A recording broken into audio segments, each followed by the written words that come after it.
Photographers, a makeup artist, assistants. We're on the set of a professional photo shoot at university hospitals.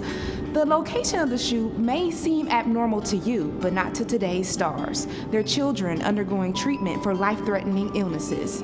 And the flashes of hope we're seeing today are the fruit of a seed planted by Eastsider Allison Clarke. This is her rising story. We were married a year or two before we had Quinn. Always wanted to be a mom and couldn't wait to be one, so we were thrilled when we were pregnant with him. He was very lovable, he smiled a lot, and he was very friendly.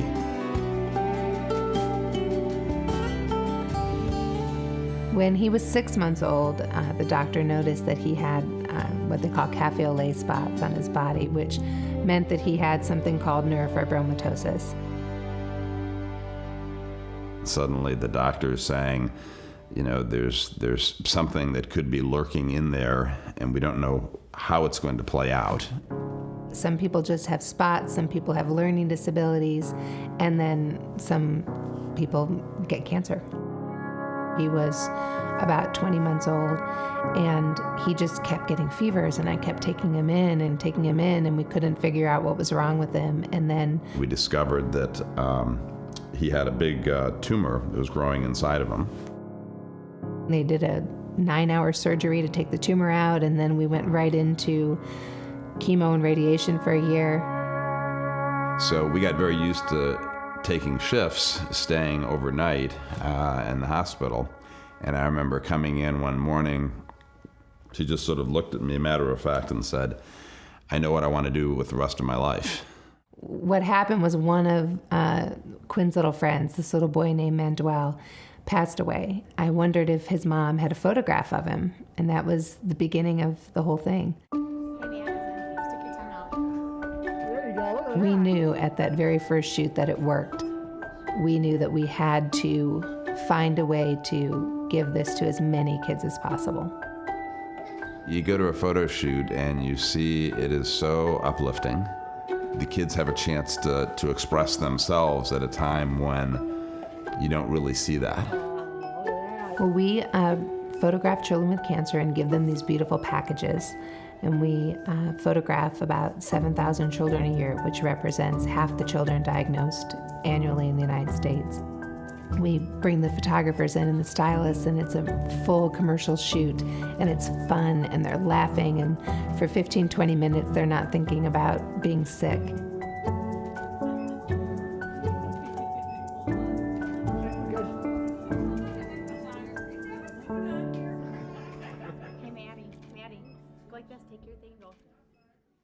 So everybody sort of thought we were kind of out of the woods. So it was a real shocker to find this tumor. They sent us home on hospice, and they told us there was nothing left that they could do for him. They were giving him basically about 3% odds of survival for 5 years.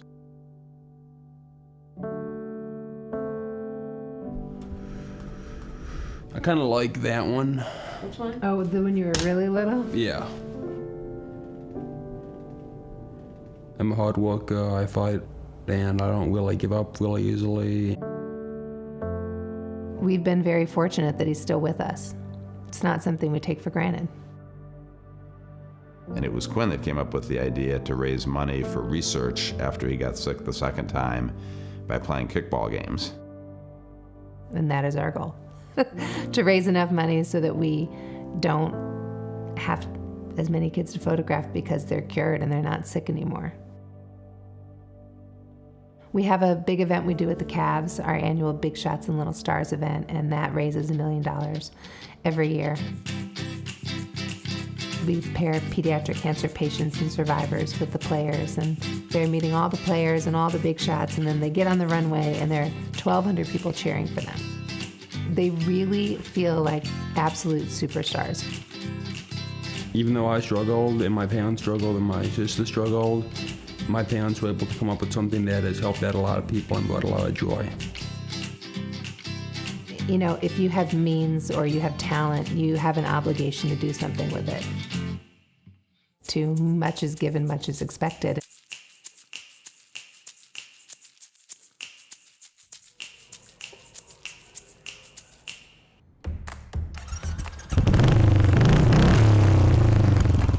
I saw my family members working with their hands. My dad and I changed oil in our driveway at a young age. And something about creating sparks and creating something with metal. You know, something kind of tough about it. This is my motorcycle shop. You know, this is pretty much what I've created in the last 4 years. Dani Pajak brings old bikes back to life. You may have heard of him. He's the owner of Disown Customs right here on Cleveland's West Side, and he's the host of a national television show. But just like his bikes, Dani did a custom work to give himself a renewed life. This is his rising story.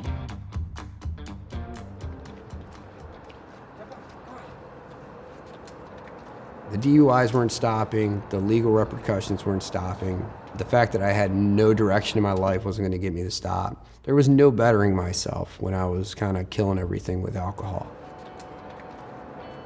I lost relationships with friends and family because everybody knew I needed help but me. Well, it was very difficult. It was, a totally different person. You just hope that, tomorrow's going to be a lot better. When I found out that, I was going to be a dad, my whole outlook on life changed. I got motivated to change my life for the better. It's not only about me anymore. It's about me, it's about my daughter, and I wanted to be there. That was most importantly, is I wanted to be there.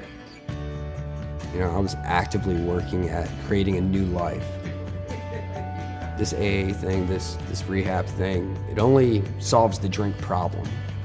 You still have all the other problems going on in your life. The only difference is I wasn't killing it with alcohol. I could face these issues as they happened. When I started fighting those thoughts in my head telling me to drink, I'd go out to the garage, and then I'd look at this bike, I'd start figuring this thing out. I forgot those thoughts of drinking were even in my head. And by the end, I had a custom motorcycle, and I was like 7 or 8 months sober, and that's pretty much how it grew into all this.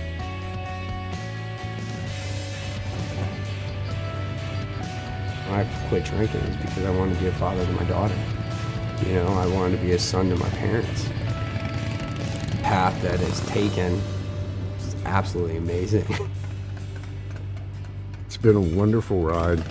He's my hero because he accomplished things that I couldn't. The TV show happened, I think, before they realized, what I actually went through to get here. When the first episode aired, you see yourself on TV. You can't help but think, had I never gotten sober, none of this would have ever happened.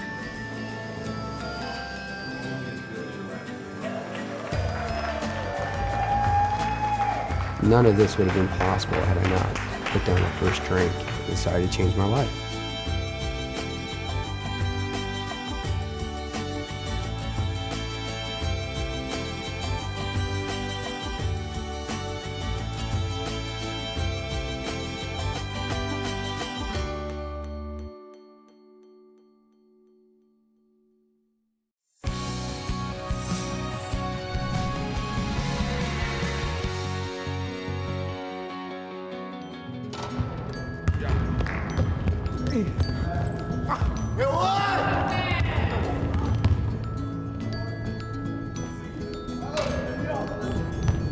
Taking a shot in basketball is always risky. There's a chance you can miss. But if you never take a shot, you'll never win. That's the message of Malieke Graham's life.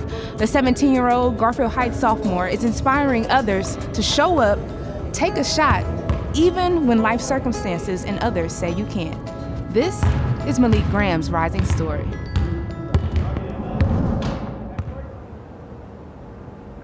When the doctor said that I wasn't supposed to live, listening to it now and even thinking about it, I knew they was gonna be wrong.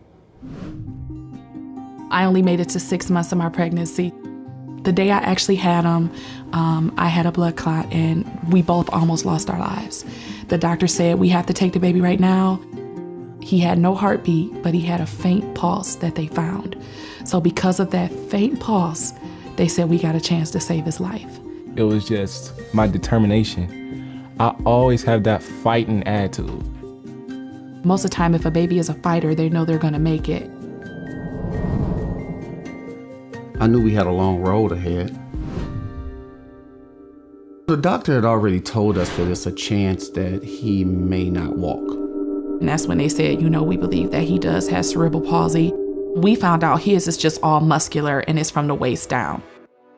It was devastating. It was hard for me walking. It was times where I'd be walking, I would take 2 steps and fall. A lot of physical therapy and surgeries. Everything that I've been going through, it's been preparing me for life.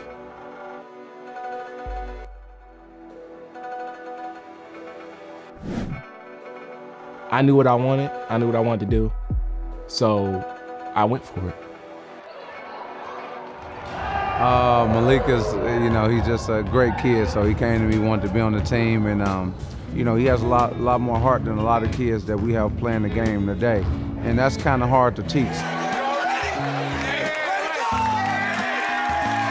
The deal was the 3-point shootout. If I won, I would get to play in the varsity game. I wanted this so bad.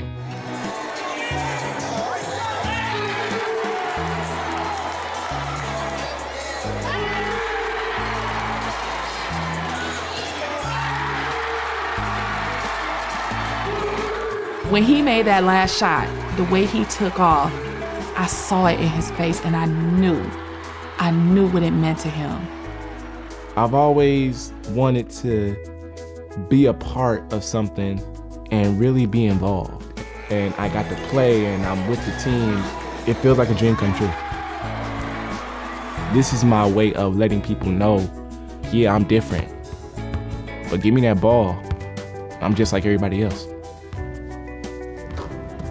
Personally, he taught me to not take basketball for granted. He's an inspiration to me and everybody who knows him. So y'all like my second family. I love you guys, and just thanks for being there for me.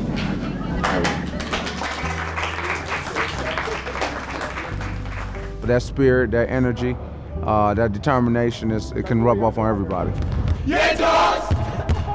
Yeah, dogs! Get it! Family on 3, face on 6, 1, 2, 3, 4, 5, 6, 8. Money, baby.